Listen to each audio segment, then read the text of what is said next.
स्वादित चरणकमलचिन्मकरन्दाय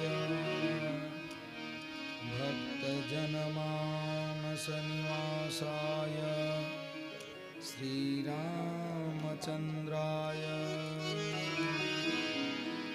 ध्येयं सदा परिभवग्नमभीष्टदोहं तीर्थास्पदं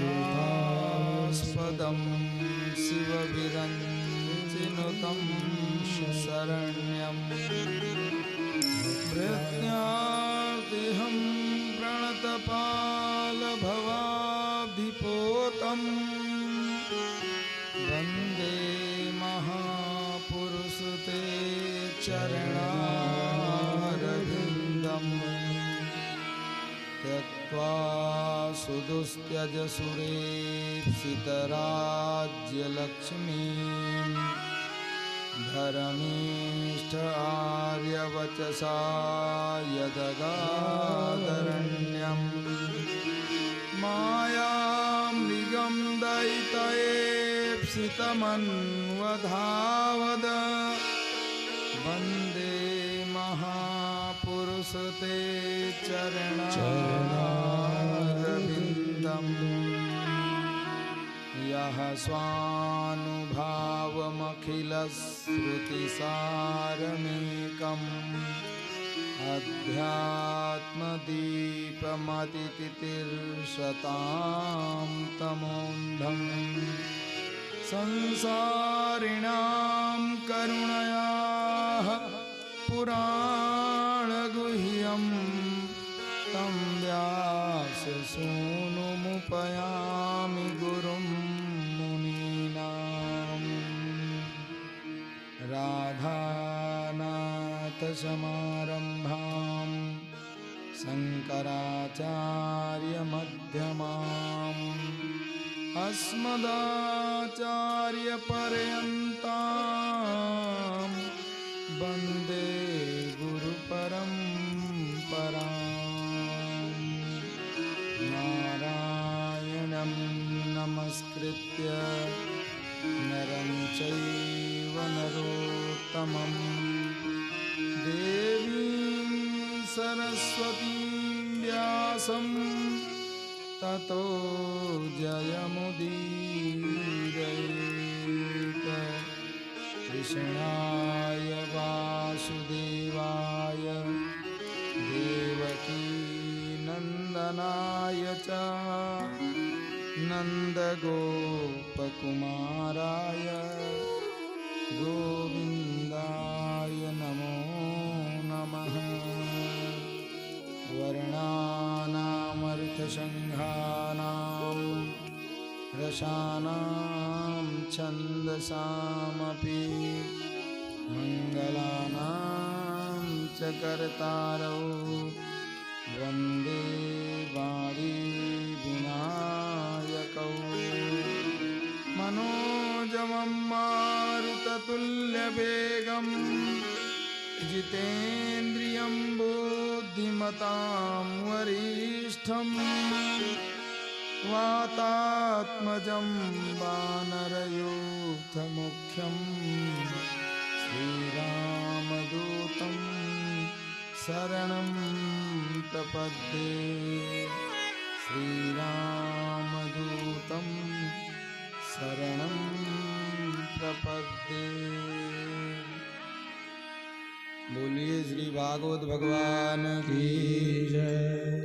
वृंदावन बिहारी लाल की, आनंद कंद बाल कृष्ण चंद की। आइए मन और वाणी को पवित्र करने के लिए प्रभु के चरणों में चलते हैं। कोई कहे गोविंदा, कोई गोपाला, कोई कहे गोविंदा, कोई गोपाला। मैं तो कहूँ सांवरिया बांसुरिया वाला, मैं तो कहूँ सांवरिया बांसुरिया वाला। कोई कहे गोविंदा, कोई गोपाला, कोई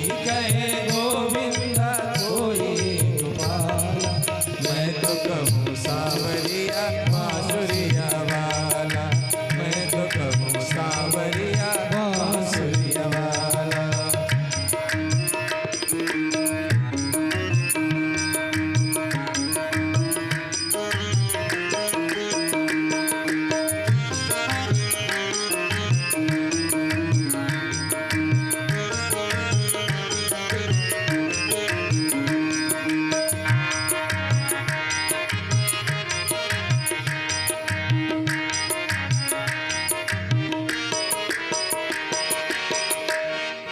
राधा ने श्याम कहा, मीरा ने नटवर। राधा ने श्याम का, मीरा ने नटवर। राधा ने श्याम कहा, मीरा ने नटवर। राधा ने श्याम का, मीरा ने नटवर। कृष्णा ने कृष्ण कहा, खूब जाने नटवर। कृष्णा ने कृष्ण कहा, खूब जाने नटवर। ग्वालों ने तुमको पुकारा गोपाला, ग्वालों ने तुमको पुकारा गोपाला, मैं तो कहूँ सावरिया बांसुरिया वाला, मैं तो कहूँ सावरिया बांसुरिया वाला, मैं तो कहूँ सावरिया बांसुरिया वाला, मैं तो कहूँ सावरिया बांसुरिया।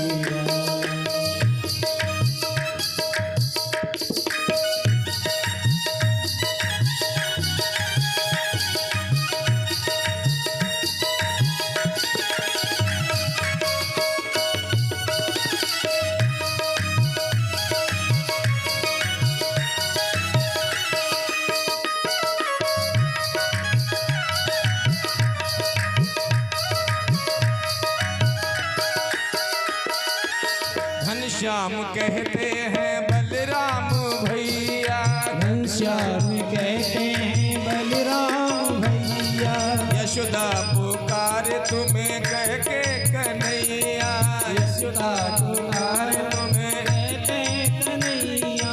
घनश्याम कहते हैं बलराम भैया, यशोदा पुकार तुम्हें कह के कन्हैया।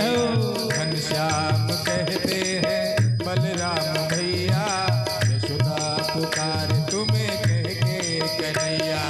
सूरा की आंखों के तुम हो उजाला, सूरा की आंखों के तुम हो उजाला, मैं तो कहूँ सावरिया बांसुरिया वाला, मैं तो कहूँ सावरिया बांसुरिया, हाँ मैं तो कहूँ सावरिया बांसुरिया वाला, मैं तो कहूँ सावरिया बांसुरिया।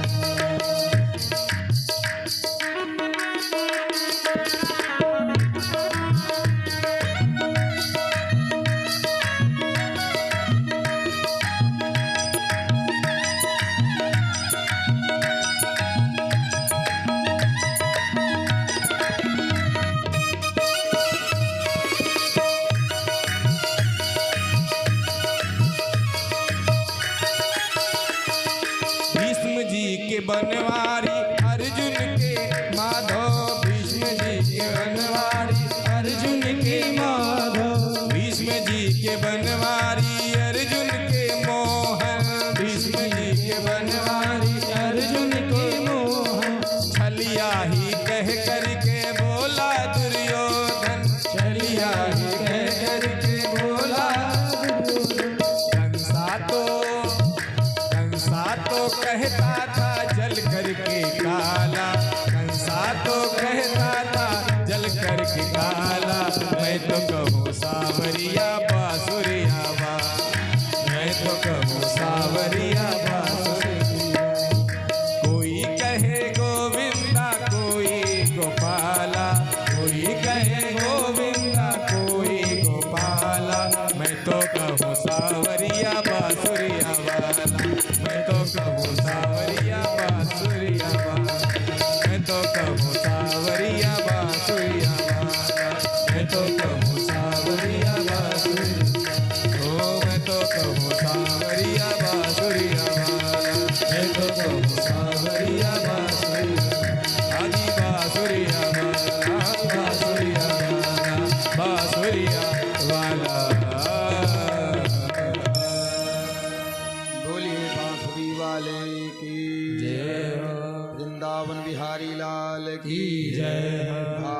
भगवान की जय। सद्गुरुदेव भगवान की जय। स्वामी परमहंस महाराज की जय।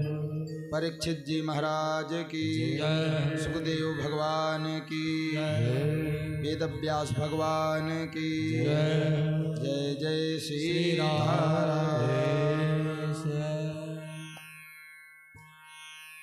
आदरणीय परीक्षित श्री कृपाशंकर द्विवेदी जी तथा इनके संपूर्ण परिवार के सभी भक्त सदस्यगण भगवान की यह हेतु की कृपा से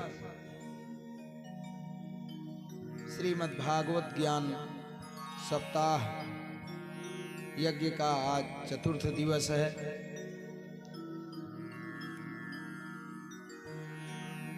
कई जन्म जन्मांतरों की तपस्या जब भगवान के चरणों में पहुंचती है और भगवान कृपा करके तिरछी नजर से अपने भक्त को देखते हैं, तब सबसे पहले सत्संगति प्राप्त हो जाए इसका अवसर प्रदान कर देते हैं। पहले भगवान को जानने के लिए शब्द यात्रा, शब्द संगति करनी पड़ती है और इन्हीं शब्दों में परमात्मा का स्वरूप पिरोया हुआ है और वह स्वरूप जब हृदय में बैठ जाता है तब तो भगवान अपने भक्त के हृदय में सदैव सदैव के लिए प्रकट हो जाता है।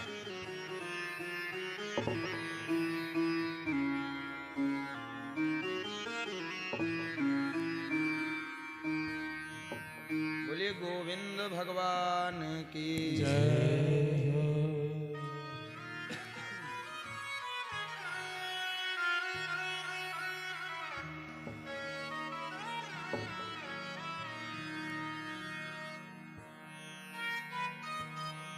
बोलिए वृंदावन बिहारी लाल की जय। राघवेंद्र सरकार की जय।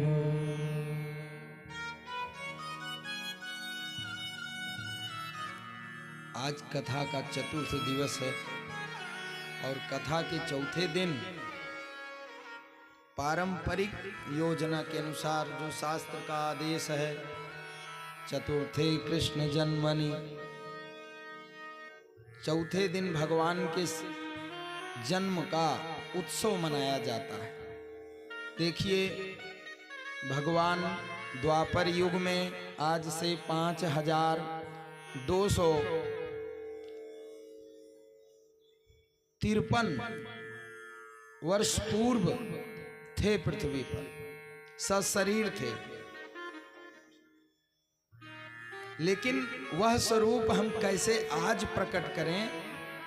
वह जो 5253 वर्ष पूर्व का समय था, वह आज हम मानेंगे कि मानो वह दिन आज ही है हमारे लिए।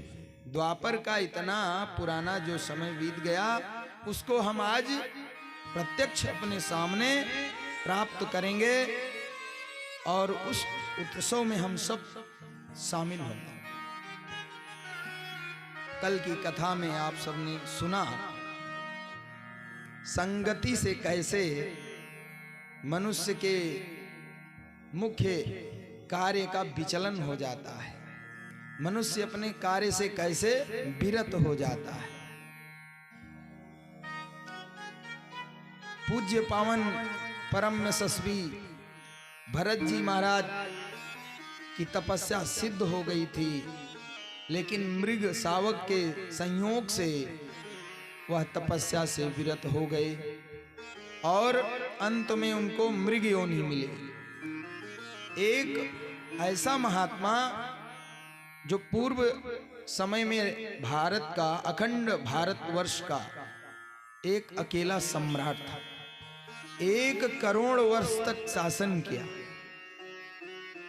और जैसे सन्यासी प्रातः काल अपने डेरे को छोड़कर निकल जाता है बिना किसी दुख के, वैसे ही उस भरे पूरे राज्य को उन्होंने त्याग दिया, तप किया, सभी साधनों से अपने को सिद्ध किया, अपना जीवन संवार लिया। लेकिन एक छोटी सी असावधानी के कारण जो उनका मार्ग था उस मार्ग में व्यवधान आ गया। जब इतने बड़े महात्मा के जीवन में इतनी छोटी सी असावधानी के कारण इतना बड़ा व्यवधान उत्पन्न हुआ, तो हमारा तो संग अंग देखिए प्रतिक्षण पता नहीं कितनी व्यवस्थाओं से है। हम तो अपने कार्यों से सदा विचलित हो रहे हैं। हमको यह शिक्षा लेनी चाहिए कि हमारी तो अभी तपस्या भी पूरी नहीं हुई है, अतः हमको बहुत सावधान रहना चाहिए। किसका संग करना ठीक है और किसका संग करना नहीं ठीक है। कुछ वस्तुएं होती हैं जिनके संग करने से भी यही तो होता है। कुछ व्यक्ति होते हैं उनका व्यक्तित्व होता है। कुछ जीव होते हैं, हमको संगत किसका करना चाहिए? सदैव साधु संग राम रंग अंग अंग रंगिए। राम रस से, कृष्ण रस से, गोविंद रस से हम अपने जीवन को रंगे, तभी हमारा जीवन धन्य है। और आदरणीय परीक्षित जी लगातार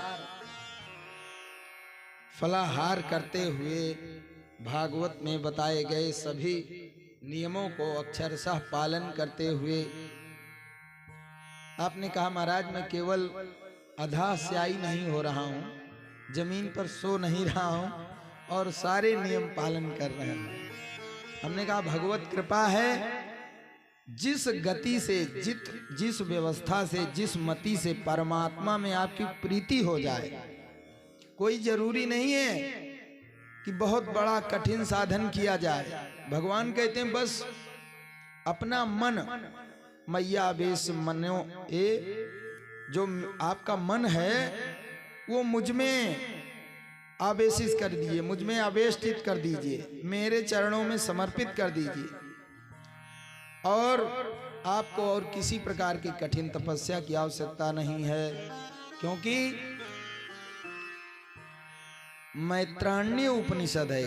मैत्राण्य एक उपनिषद की संख्या हजारों है, लेकिन उसमें एक मैत्राण्य उपनिषद है, उसका नाम है, उसमें कहते हैं ऋषि तपसा प्राप्यते सत्वम, सत्वात् संप्राप्यते मनः, मनसा प्राप्यते ह्यात्मा, आत्मा पत्या निवर्तते। मैत्राणी उपनिषद का यह जो मंत्र है वो कहता है कि तप करने से सत्व की प्राप्ति होती है, और सत्व से शुद्ध मन की प्राप्ति होती है, और शुद्ध मन की प्राप्ति होने से मन बहिर्मुख ना होकर अंतर्मुख हो जाता है, आत्मा में विलीन हो जाता है। और आत्मा में विलीन होते ही जो संसार का द्वैत भास रहा है, ये द्वैत, हम कुछ और हैं, हमारी आत्मा कुछ और है, हम कुछ और हैं, संसार कुछ और है, इसको कहते हैं द्वैत।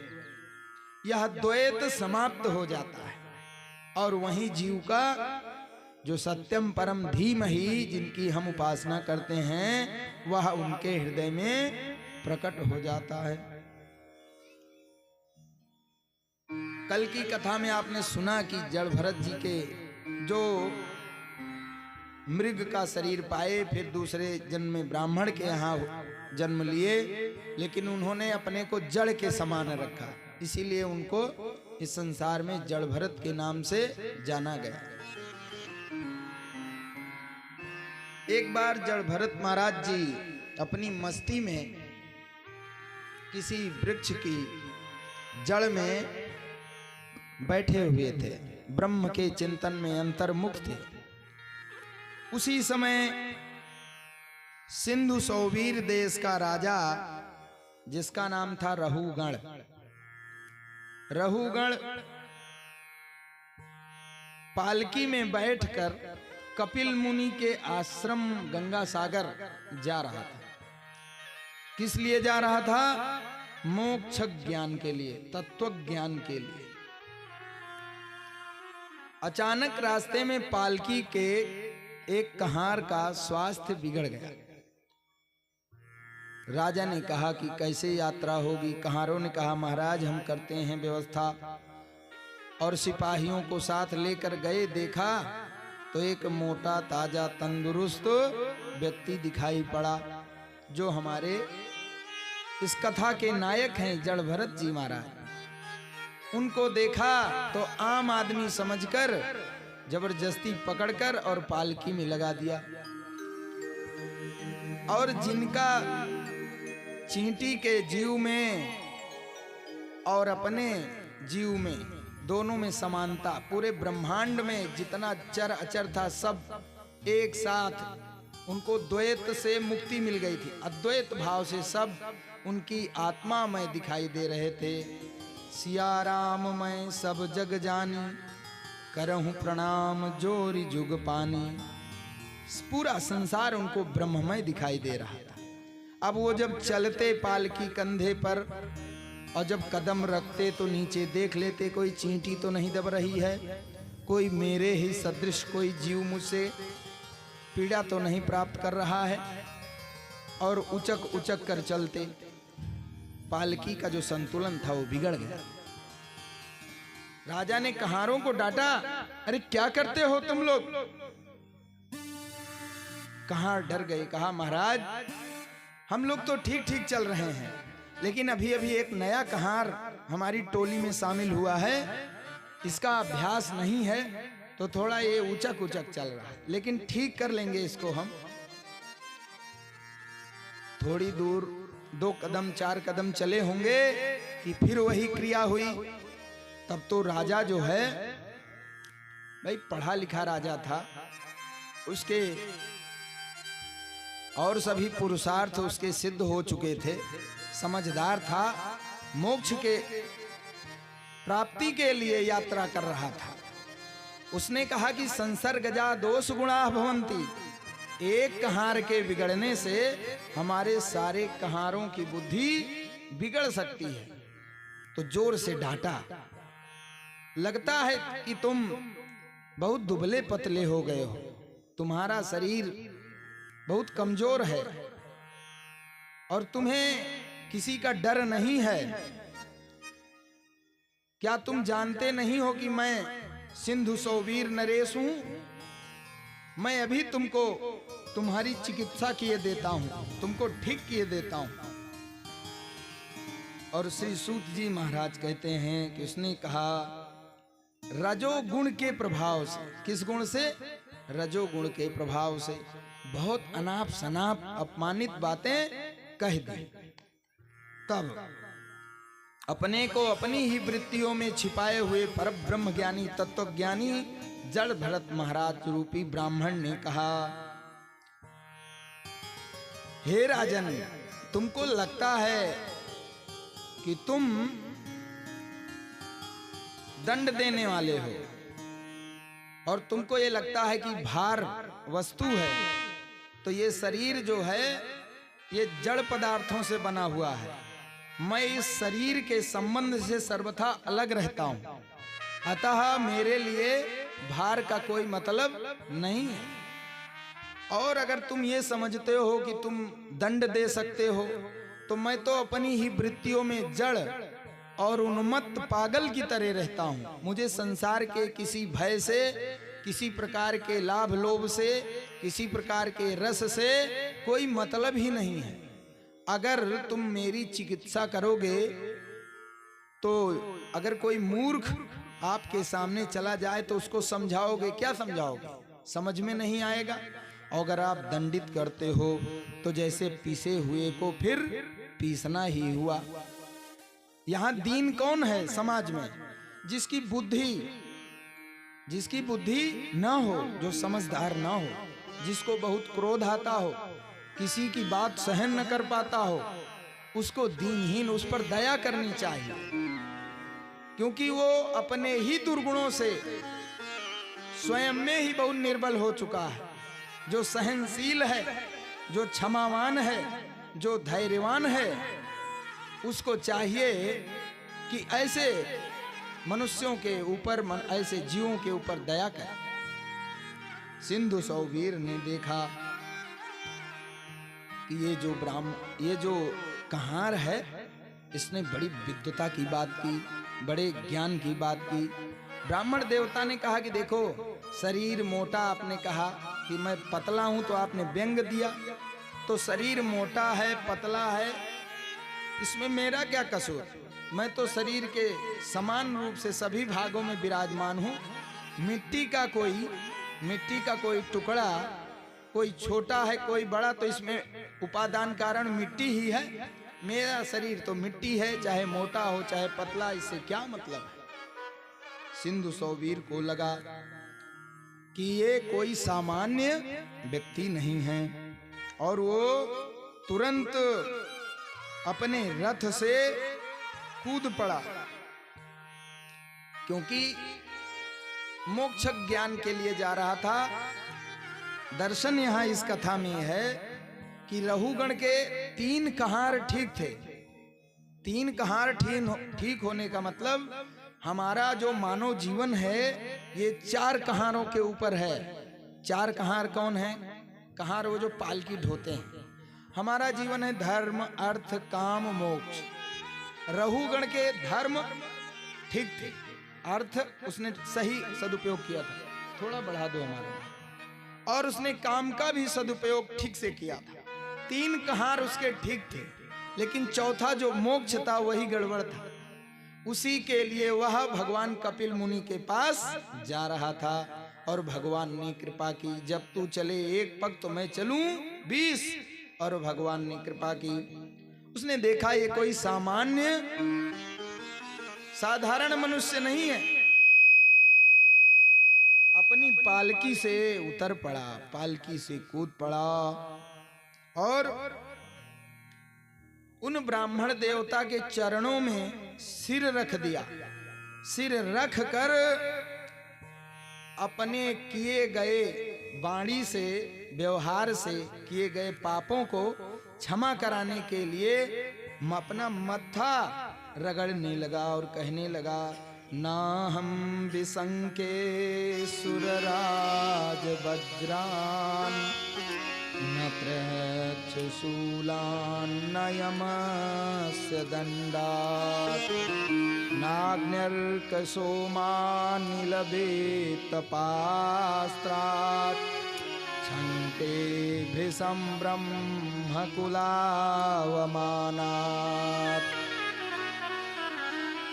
हे ब्राह्मण देवता, मैं अगर डरता हूँ, बोले गोविंद भगवान की जय, राधा मुकुंद भगवान की जय, राधा रमण भगवान की जय।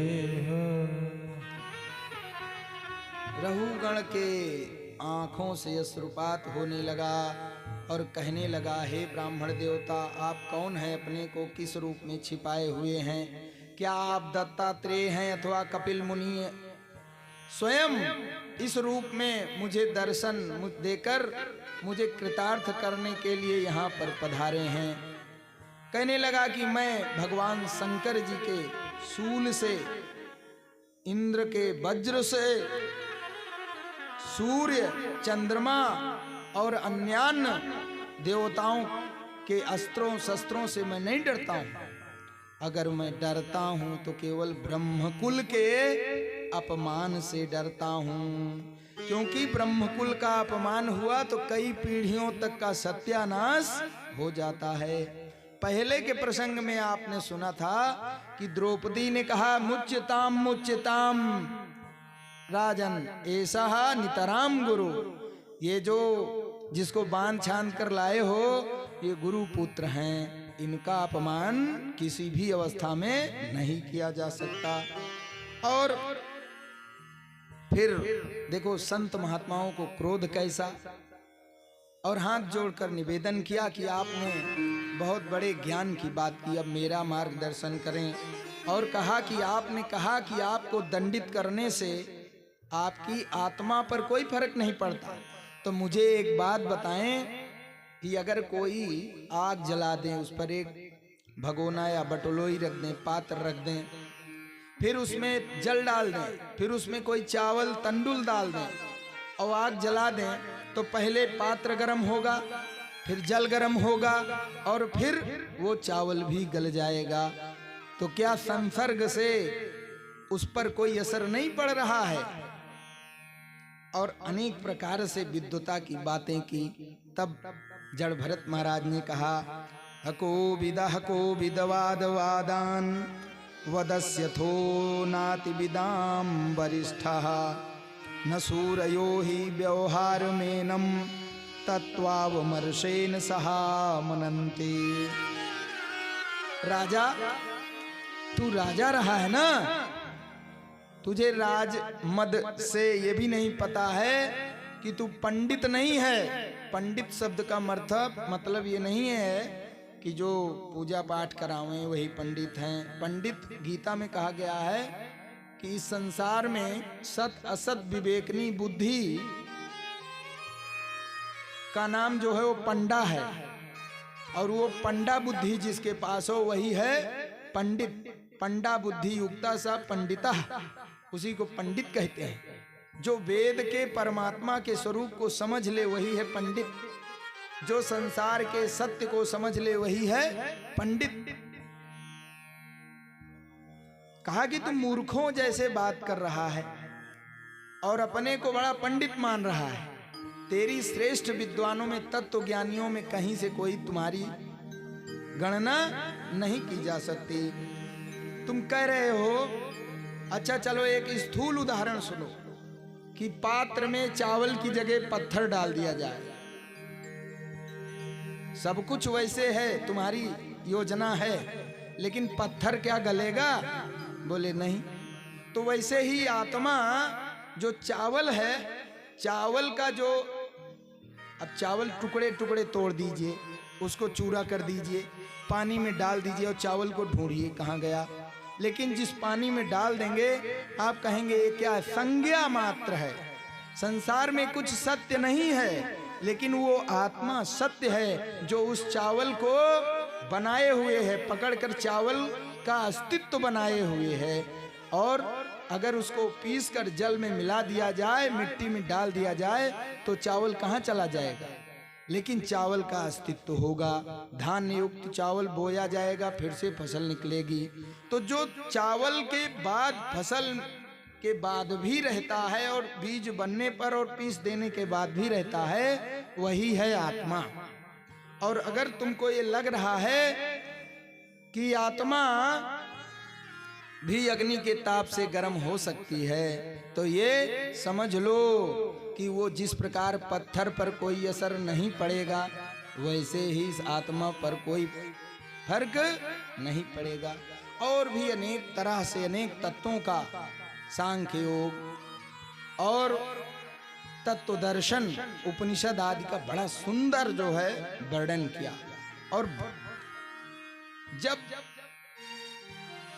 रहुगण को लगा कि ऐसे कृपालु संत की कृपा हो गई, तो अब मैं पूरा अपना जीवन संवार लूं, तो उसने कहा कि ये जो आपने मार्ग बताया है, इस मार्ग में कैसे चला जाएगा, सिद्धि कैसे प्राप्त होगी।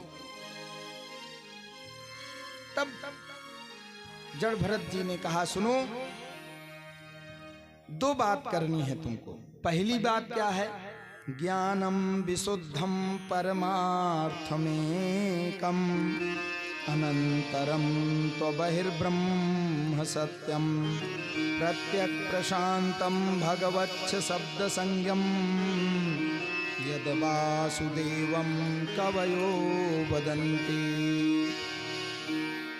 सबसे पहली बात तो तुमको जो शब्द अभी सबसे पहले जो शुरुआत हुई, यही कहा गया कि शब्द रूप परमात्मा का शब्द रूप स्वरूप जो है कानों में प्रवेश करता है, हृदय में बन जाता है।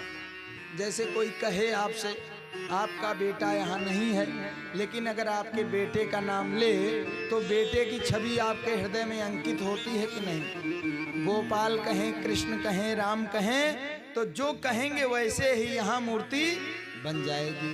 तो परमात्मा का शास्त्रों में जैसा शब्द के द्वारा, वेद के द्वारा निरूपण किया गया है, वह सब वासुदेव का स्वरूप है। किसका? भगवान वासुदेव श्री कृष्ण का। क्योंकि भगवान वेदमय है, वेद उनका स्वरूप है, वेद ही उनकी प्रकृति है, वेदमय है।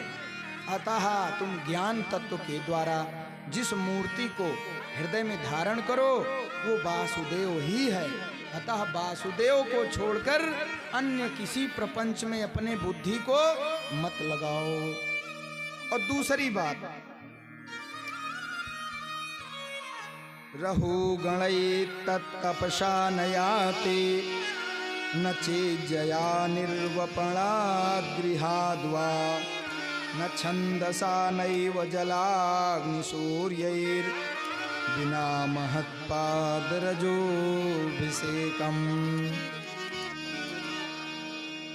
कहा कि देखो, तप से, जप से, वेदाध्ययन से, बहुत बड़ी बड़ी यज्ञ करने से, बहुत दान देने से, बड़ी सेवा करने से, संसार में बड़ा सत्कर्म करने से भी जो मार्ग नहीं मिलता है, उस मार्ग की सिद्धि महात्मा संतों के, गुरुओं के श्री चरणों का सेवा करने से, उनका आश्रय लेने से मिल जाता है। अतः तुम जो श्रेष्ठ महात्मा हैं, जो तत्वज्ञानी महात्मा हैं, क्योंकि जो तत्वज्ञानी महात्मा हैं वो स्वयं तीर्थ रूप होते हैं, और उनके चरणों का आश्रय लेने पर उनके चरणों की धूल से अपने सिर पर अभिषेक करो।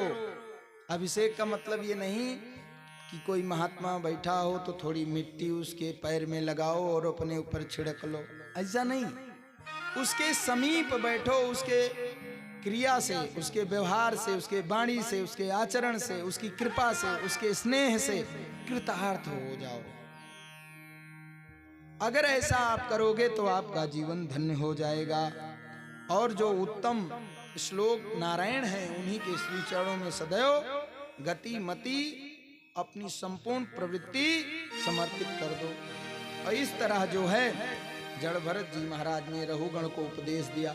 संत लोगों ने कहा कि ये जो रहुगण है, ये वही रहुगण है जो मृग शावक था, मृग छौना था। वही राजा के घर में संत के संगति के कारण उसका इतना पुरुषार्थ जग गया, संत की कृपा के कारण, कि वो दूसरे जन्म में राजा के यहाँ पैदा हुआ, राजकुमार बनकर। और वही रहुगण जब अगले जन्म में वो ब्राह्मण के रूप में आए तो उनसे वह मोक्ष ज्ञान प्राप्त करके और अनंत भगवान को प्राप्त कर लिया। यहाँ अन्योन्याश्रय धर्म का दर्शन होता है कि मृग छौने को कितना बड़ा फल मिला। एक संत के पास अनायास प्रारब्धवश उनकी गोद में जाने का अवसर मिला और उनकी गोद से भगवान की गोद तक पहुंच गया। बोले संत भगवान के। देखिए जो शास्त्र है ना, भागवत है ना, भागवत में कहीं अन्य किसी बात की जरूरत ही नहीं है। कुछ ऐसा व्यास जी ने छोड़ा ही नहीं है जो भागवत में न हो। किसी अन्य शास्त्र की जरूरत ही नहीं बोलने की। अगर इसी पर ही आप अपने चित्त को लगा दीजिए, अपने घर में भागवत लाइए, अपने घर में भागवत लाइए। घर का एक सदस्य अगर भागवत से प्रेम कर लेगा, एक सदस्य भागवत से संबंध बना लेगा तो पूरे घर का कल्याण हो जाएगा। सब लोग भागवतमय बन जाओ, यही इस कथा का मुख्य ध्येय है। और इस तरह जो है भवाटवी का वर्णन किया। भवाटवी का वर्णन माने ये संसार, माने भव संसार, अटवी माने जंगल। इसमें जीव रूपी जो व्यापारी है भटकता रहता है और 9 इसके जो दरवाजे हैं, इनसे वो कभी सुख कभी दुख की अनुभूति करता है। और जो इसके 5 इंद्रियां हैं वैश्य स्वरूप में, कभी रूप के बस में मारा जाता है, कभी सुनने के चक्कर में मारा जाता है। सुनने के चक्कर में 2 लोग लड़ाई कर रहे हों, तीसरा वहां खड़ा हो, राजा के यहाँ न्याय हो, कहा कि फलाने ने सुना है। अब फलाने दोनों ही जबरदस्त व्यक्ति हैं, बोले एक के पक्ष में बोले तो दूसरा मारे, और दूसरा अगर उसके पक्ष में बोल दें तो पहला मारे।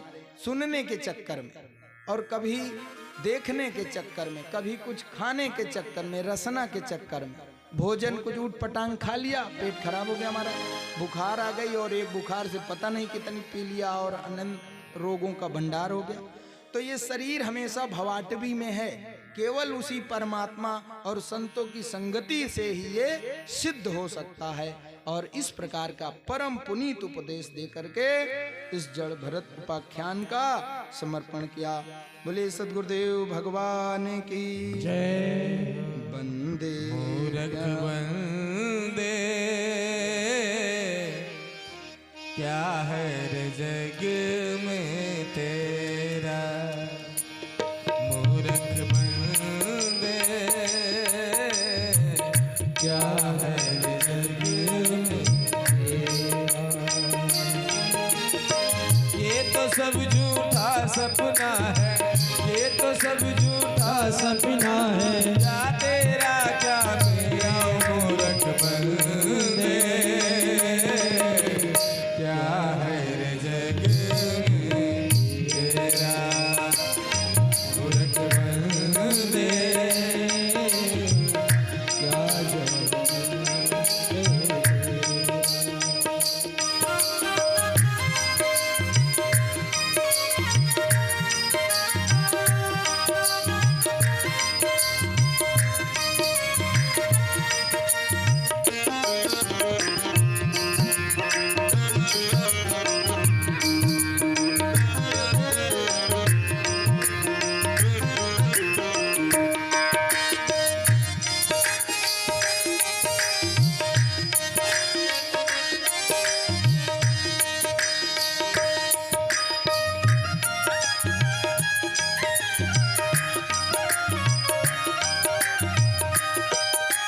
कितनी भी माया जोड़ ले, कितने महल बना ले,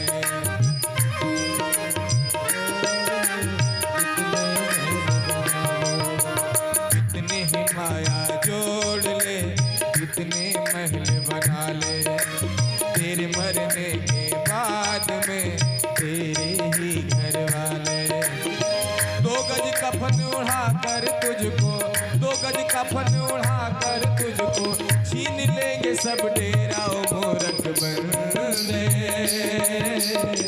क्या है रे जग में तेरा, मूरख बंदे क्या है रे जग में तेरा।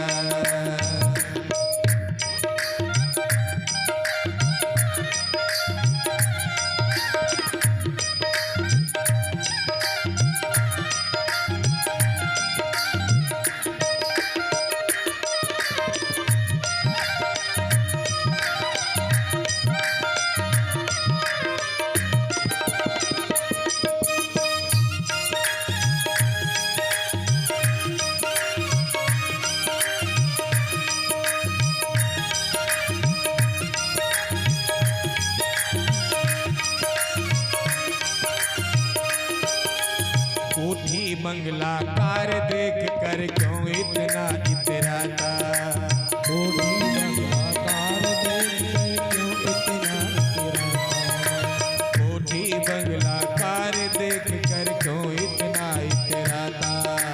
पत्नी और बच्चों के बीच में भूला नहीं समाता।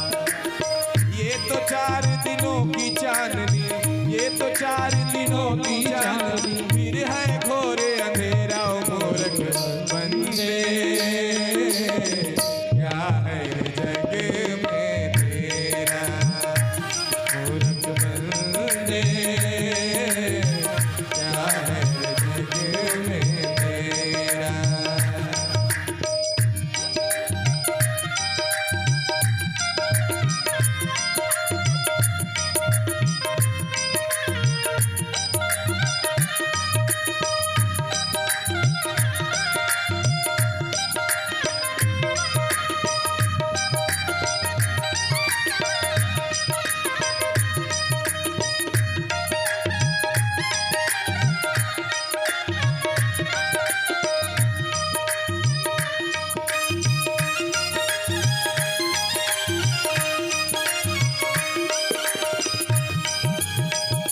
कमाया तूने बहुत, अब थोड़ा सा धर्म कमा ले।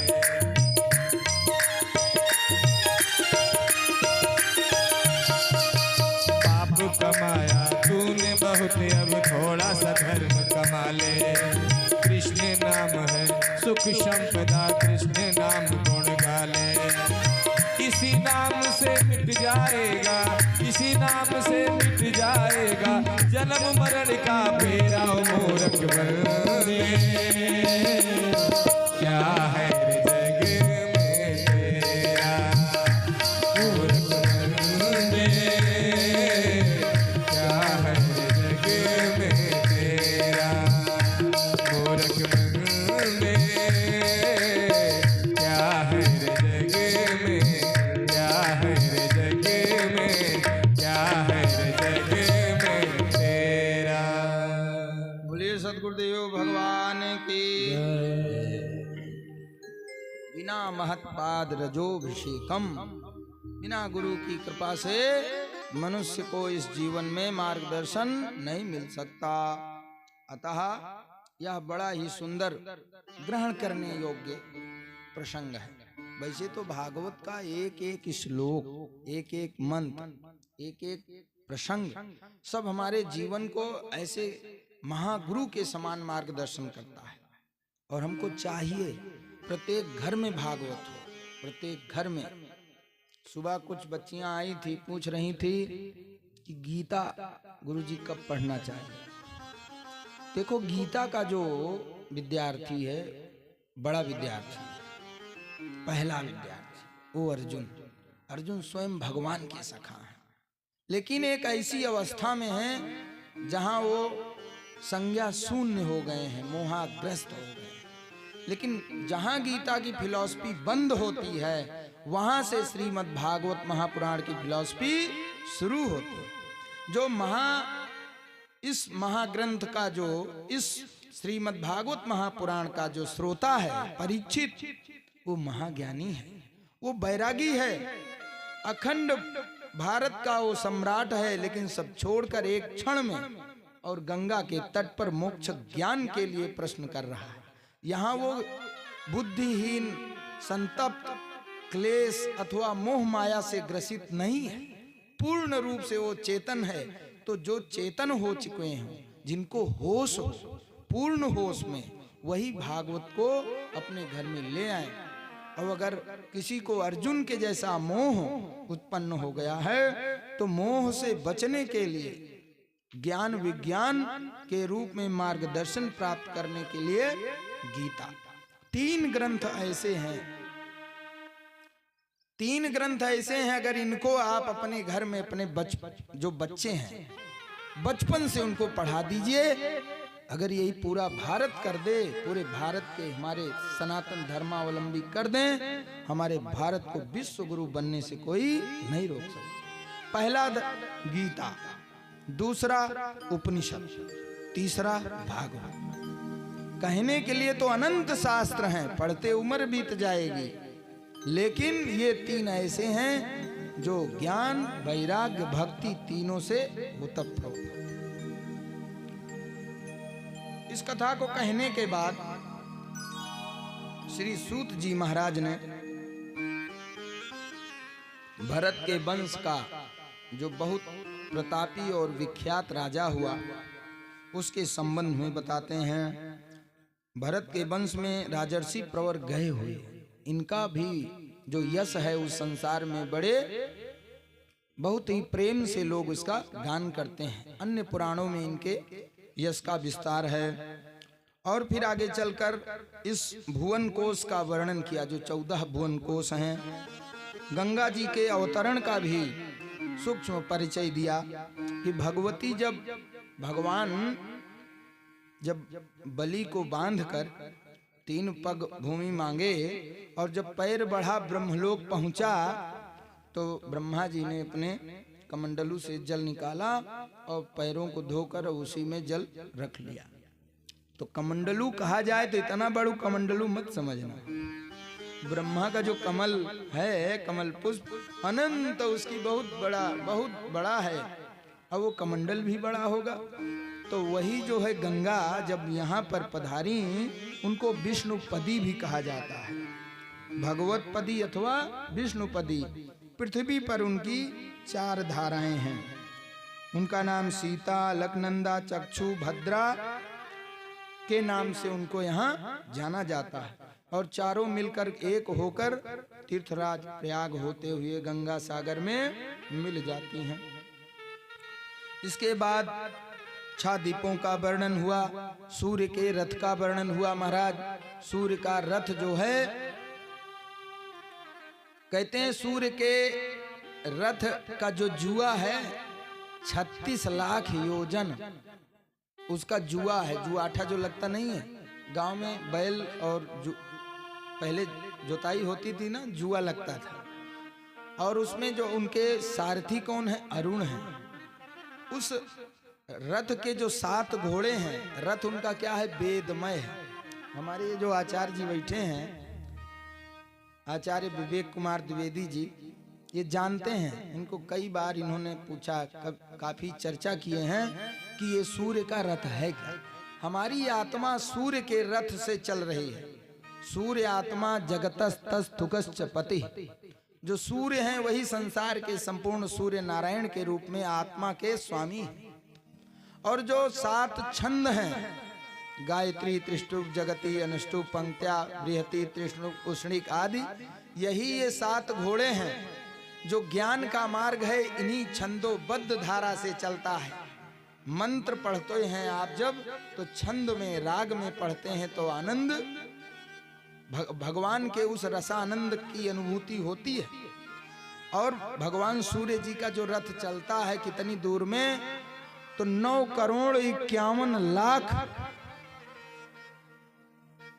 वर्ग मील, इतना जो योजन, इतना योजन की दूरी में भगवान सूर्य परिक्रमा करते हैं। इस तरह सूर्य का भी संक्षिप्त वर्णन किया। फिर ज्योतिष चक्र का किया। सूर्य के साथ जो है चंद्रमा, मंगल, बुध, गुरु, शुक्र, शनि, राहु और केतु, इन 2 ग्रहों में, जिसमें सबसे बड़ा ग्रह जो है वो शनि है। शनि बहुत धीरे चलता है, ये पीड़ादायक है। शनि की जो गति है वो 30 महीने में पूर्ण होती है।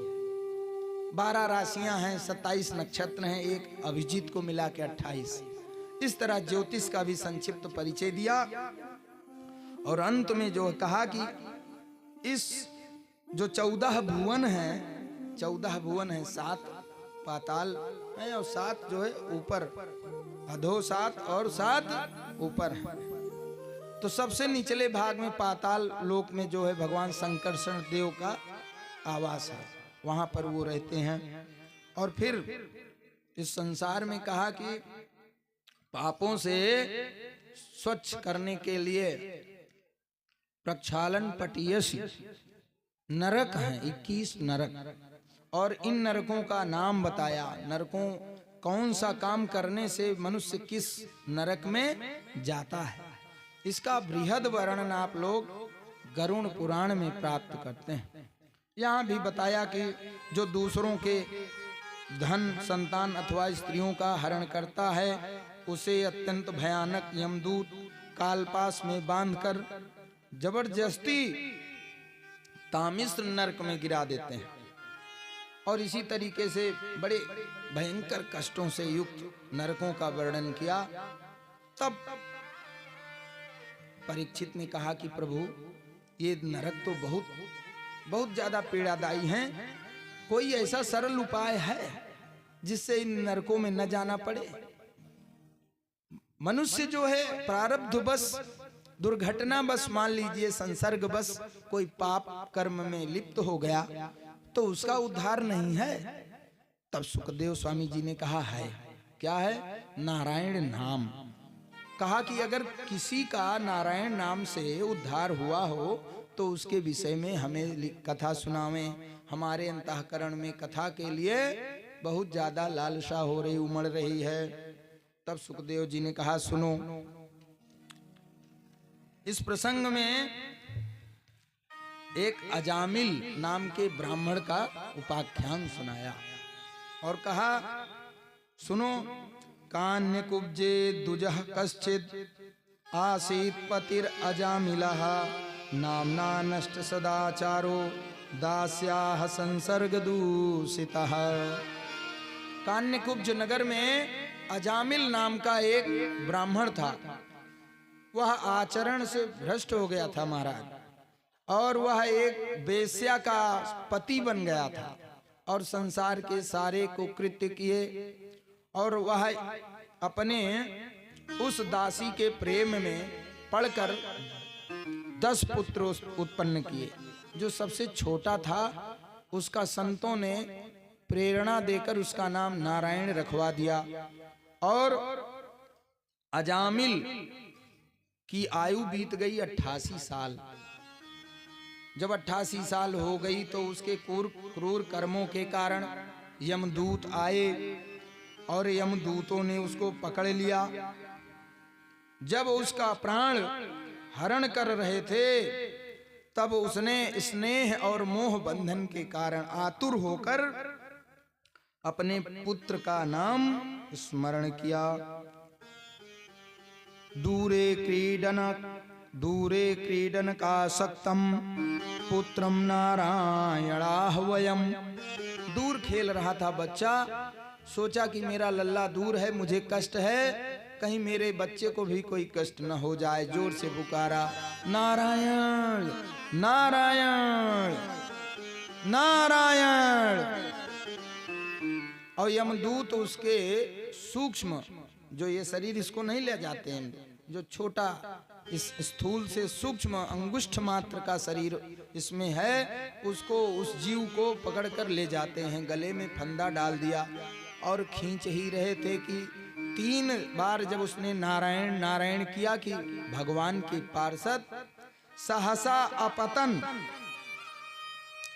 इसमें सुखदेव स्वामी जी लिखते हैं कि उसके 3 बार नारायण कहते ही निशम्य म्रियमाणस्य ब्रुवतो हरि कीर्तनम भर्तुर्नाम महाराज पार्षदा सहसा पतन।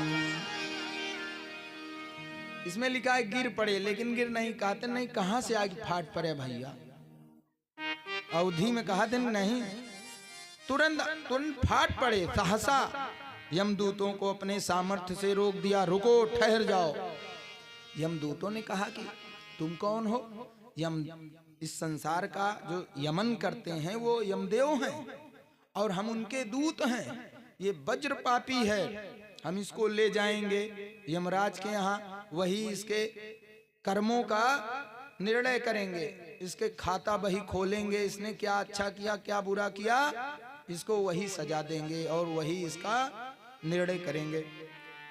भगवान के पार्षदों ने कहा कि तुम यम के दूत हो, मैं मानता हूं, ये बताओ धर्म जानते हो? यमदूतों ने कहा हाँ, हमारे महाराज ने, यम महाराज ने हमको धर्म का सांगोपांग विधान बताया है। तो बोले बताओ धर्म क्या है, धर्म का लक्षण क्या है? तो यमदूतों ने कहा वेद प्रणहितो धर्मो यधर्मस्तद्विपर्ययः वेदो नारायणः साक्षात् स्वयंभूरिति सुश्रुमा।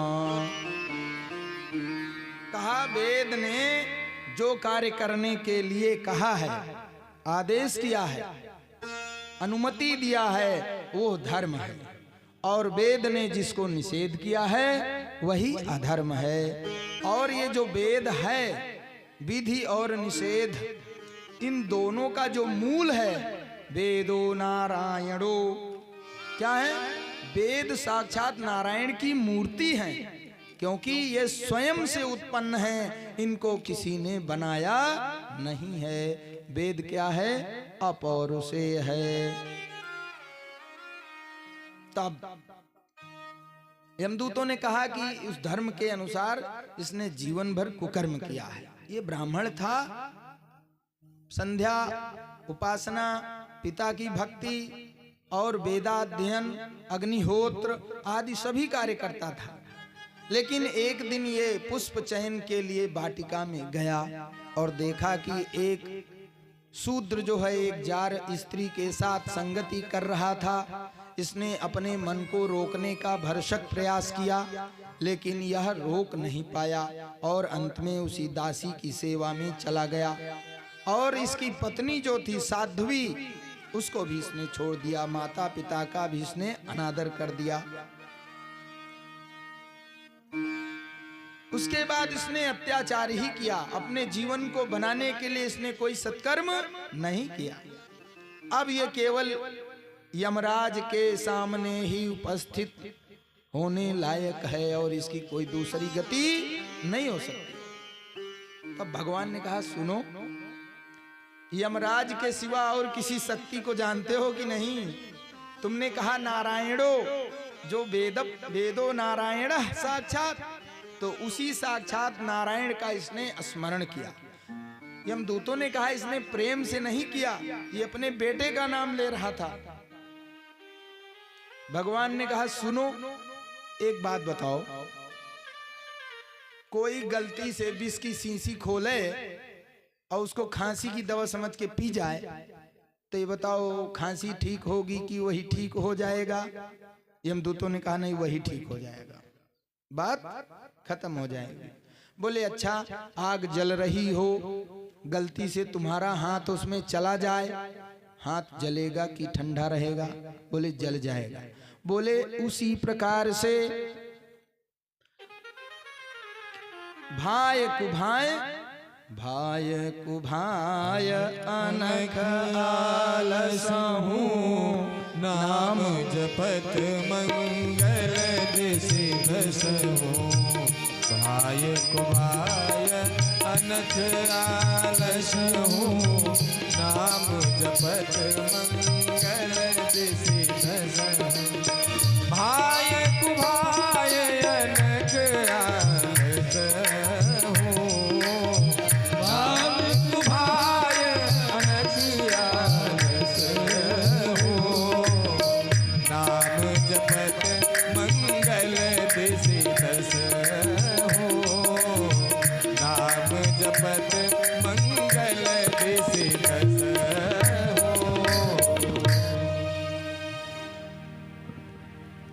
कहा कि जब भगवान का नाम चाहे प्रेम से ले, चाहे गलती से ले, चाहे मोह से ले, चाहे क्रोध से ले, जैसे कुछ लोग कहते हैं हरे राम, राम का नाम आया में हरे राम, चौंक गया, डर गया, भयभीत हो गया, खुश हो गया, राम का नाम आ गया तो कल्याण ही कल्याण है। तो कहा इसने नारायण का नाम लिया ना कहते ही पाप के सहस्रों पर्वत जलकर खत्म हो गए और नारायण ये अंतिम अक्षर आते आते ये इस विमान में बैठने का अधिकारी हो गया। अतः अब इसको छोड़ दो और चले जाओ यमराज के पास। जैसे कोई स्वप्न देख रहा हो, वैसे ही अजामिल ने ये दृश्य देखा। पार्षद भी अदृश्य हो गए, यमदूत भी अदृश्य हो गए। अजामिल को जैसे कोई रात्रि में जगा हो, उठकर बड़ा पश्चाताप हुआ उसको, उसे बड़ा दुख हुआ। उसने अपने पूर्व जीवन को बड़ा धिक्कारा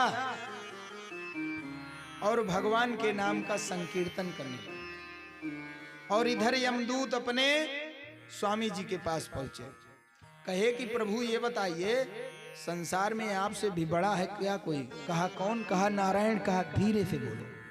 कहा क्यों? कहा ये यमराज की नगरी, सब पापी यहाँ बैठे हैं, नाम सुनते ही सब अभी विमान में बैठने के अधिकारी हो जाएंगे और हम तुम केवल यहाँ अकेले रह जाएंगे। बोले बात क्या है? बोले आज एक पापी को मैं लेने गया था आपकी आज्ञा से, तो जब मैं उसको लेने के लिए जब फंदा बांधा उसके गले में, तो 4 ऐसे पुरुष प्रकट हो गए, बताए हम नारायण के पार्षद हैं। तब तो यमराज ने अपना सिर धरती पर रख दिया और कहा कि उनको प्रणाम करता हूँ। तब तो यमदूतों को और आश्चर्य हुआ। बोले ये हैं कौन?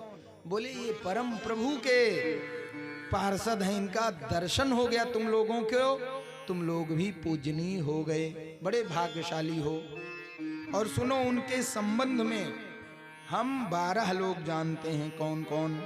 स्वयंभुर नारदः शंभो, कुमारः कपिलो मनुः, प्रहलादो जनको भीष्मो, बलिर्वैयासिकिर्वयम्, द्वादशैते विजानीमो धर्मं भागवतं भटाः, गुह्यं विशुद्धं दुर्बोधं यं ज्ञात्वा मृतमश्नुते।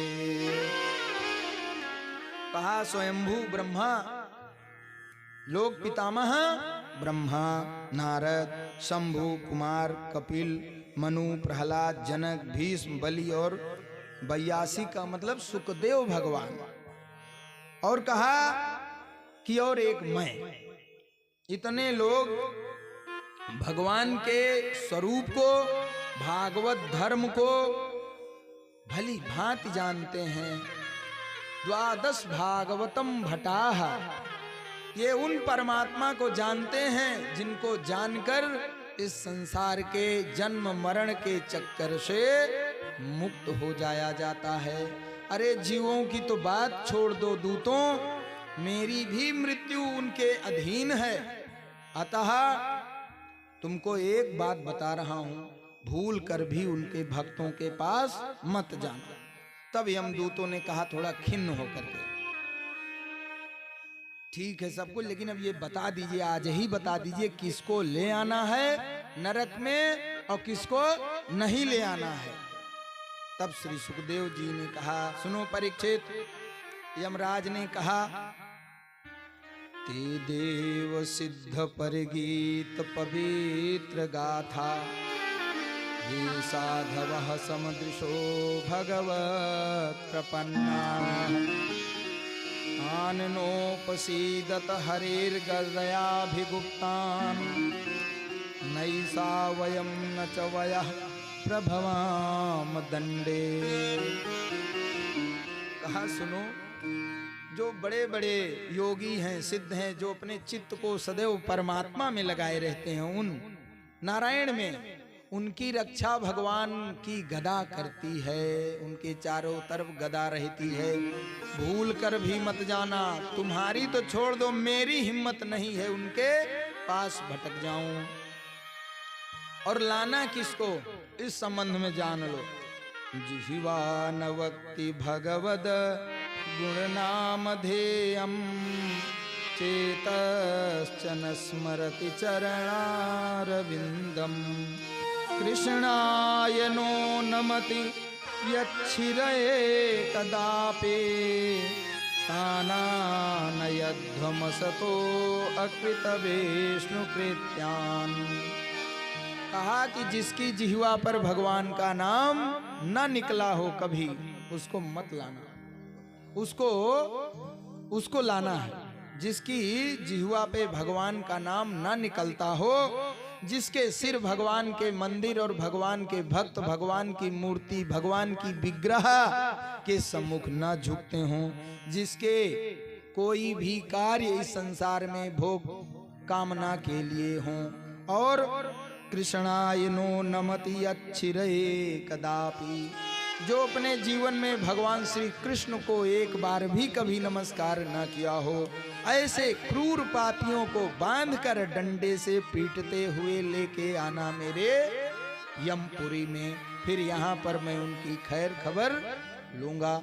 और इस तरह अपने यमदूतों को अनुशासित करके यमदेव भगवान से प्रार्थना करने लगे कि मेरे दूतों से जो गलती हुई उसकी क्षमा कर देना।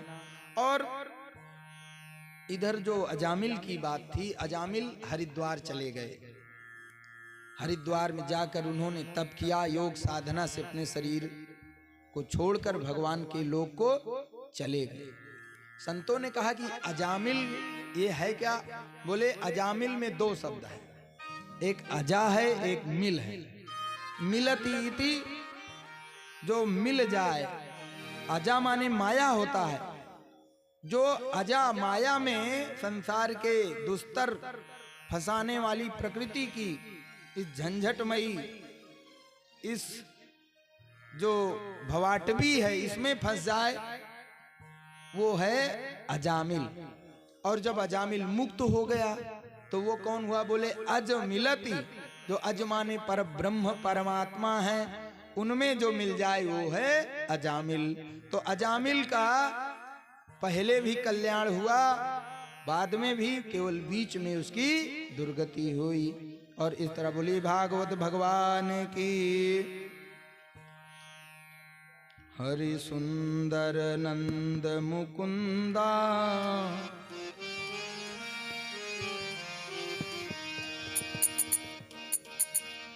बोले नारायण भगवान की। हरि सुंदर नंद मुकुंद हरि नारायण हरि ओम। हरि सुंदर नंद मुकुंद हरि नारायण हरि ओम। हरि के सोहे गोविंद हरि नारायण हरि ओम। हरि के सोहे गोविंद हरि नारायण हरि ओम। हरि सुंदर नंद मुकुंद